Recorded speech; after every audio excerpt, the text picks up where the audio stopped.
Assalamualaikum warahmatullahi wabarakatuh. Kasus Nadiem Makarim ini, pendiri Gojek, itu mahakarya terbaik sepanjang orang menciptakan lapangan kerja di Indonesia yang terbanyak dan juga merambat cukup cepat.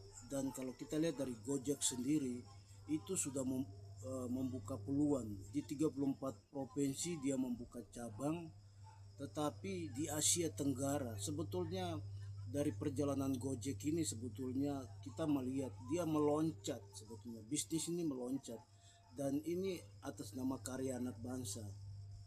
Tetapi hari ini kita bisa melihat perjalanan Gojek ini dalam kepemimpinan Pak Jokowi itu Gojek loncat naik. Tetapi begitu Pak Jokowi sudah tidak menjadi presiden, Nadiem Makarim ini adalah tumbal dari politik yang sekarang lagi bermain ini. Kita amati politik yang sekarang ini. Politik yang sekarang ini ada orang-orang yang di belakang layar, di sekeliling layar sedang bermain skenario politik ini. Mereka ini sebetulnya skenario lama dari perjalanan Pak Prabowo sebetulnya. Tetapi karena ada Pak Prabowo, mereka tidak langsung ngantam ke Pak Prabowo, tapi mereka masih di pinggir Pak Prabowo. Mereka cuma bisa buka statement, buka pendapat, buka sebuah wacana, sebuah pemikiran, narasi mereka bagaimana mendukung Pak Prabowo, tetapi mereka coba bermain di tikungan-tikungan itu terus untuk membawa Indonesia ini, karena ini sisi yang masih melekat dengan Pak Prabowo. Tapi kalau kita lihat Pak Jokowi ini, dia loncat sisi yang berbeda membawa negara ini. Jadi ada politik ini yang kita amati hari ini di kasusnya Nadiem Makarim. Nadiem Makarim ini dia bukan tokoh politik, dia juga bukan anggota dari partai, tapi dia seorang entrepreneur yang memang benar-benar dari seorang pengusaha, seorang bisnis total. Kehidupan dia sehari-hari dia jalani naik ojek manual, tetapi karena dia punya ilmu, dia menciptakan Gojek itu. Hari ini Gojek masih menjadi sebuah aplikasi yang hebat ada di Indonesia dan banyak orang kagum. Dunia juga kagum aplikasi ini. Pak Nadiem sama Pak Anthony Tan pergi buka Grab Indonesia. Pak Nadiem Makarim tetap di Gojek. Tetapi perjalanan dia itu ketika dia masuk ke pemerintahan, kita melihat ini. Dan kasus ini akan mirip seperti Pak Antasari sebetulnya. Kalau kita lihat seluruh skenario, seluruh benang-benang merah yang dia putus nyambung, tetapi skenarionya seperti itu. Pak Antasari punya kasus,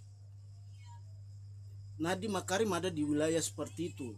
Kita masyarakat melihat seperti itu. Jadi ada benang putus, ada benang nyambung, ada benang yang agak sedikit halus menggambarkan cara berpikir itu di belakang.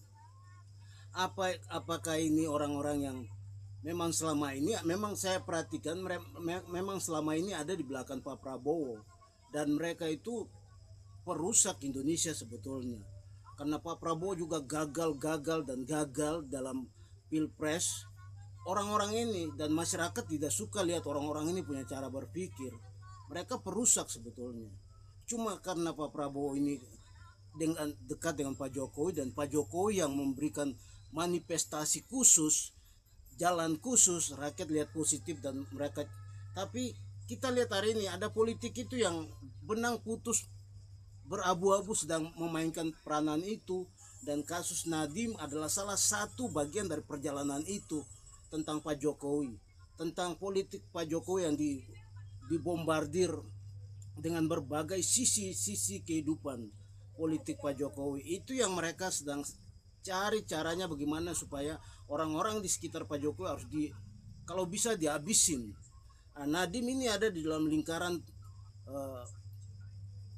cara berpikir itu, dan dia kena tumbalnya. Nadiem kena tumbalnya karena ada beberapa skenario yang kita lihat dan kita amati itu sudah terjadi sebelum Pak Nadiem masih di dalam pemerintahan. Salah satu bagaimana mereka bikin somasi untuk nama Gojek. Nah, itu salah satu, itu kelompok-kelompok yang berputar di nasional kita juga. Dan mereka melihat begitu ada pemerintahan Pak Prabowo ada, orang-orang ini mulai dekat, tapi mereka semacam benalu di depan Pak Prabowo. Mereka tunjukin mereka pendukung, tapi sebetulnya mereka di belakang penghancur Republik ini. Dan selama Pak Prabowo dalam 3 kali 4 kali cawapres, orang-orang ini, lingkaran ini yang bermain, dan masyarakat tidak suka dengan cara mereka karena mereka sangat vulgar dan mereka bukan bangun Indonesia, mereka cuma untuk bangun kelompok dan diri mereka supaya mereka bisa, kasar saya itu, kawin mengawin, bikin istri banyak-banyak, cari uang, bikin perusahaan banyak-banyak, pelihara perempuan-perempuan itu untuk diri mereka. Itu aja yang mereka bermain. Cara ini kita lihat di Jabotabek, di Pulau Jawa, dan hari ini kita kasih keluar. Dan kasus Nadiem adalah semacam kasus Pantasari. Rakyat harus lihat ini, Pak Nadiem ini adalah bagian dari perjalanan Pak Jokowi, politik Pak Jokowi. Jadi ini kasusnya persis kita amati benang yang putus-putus ini seperti kasus Pak Antasari. Assalamualaikum warahmatullahi wabarakatuh.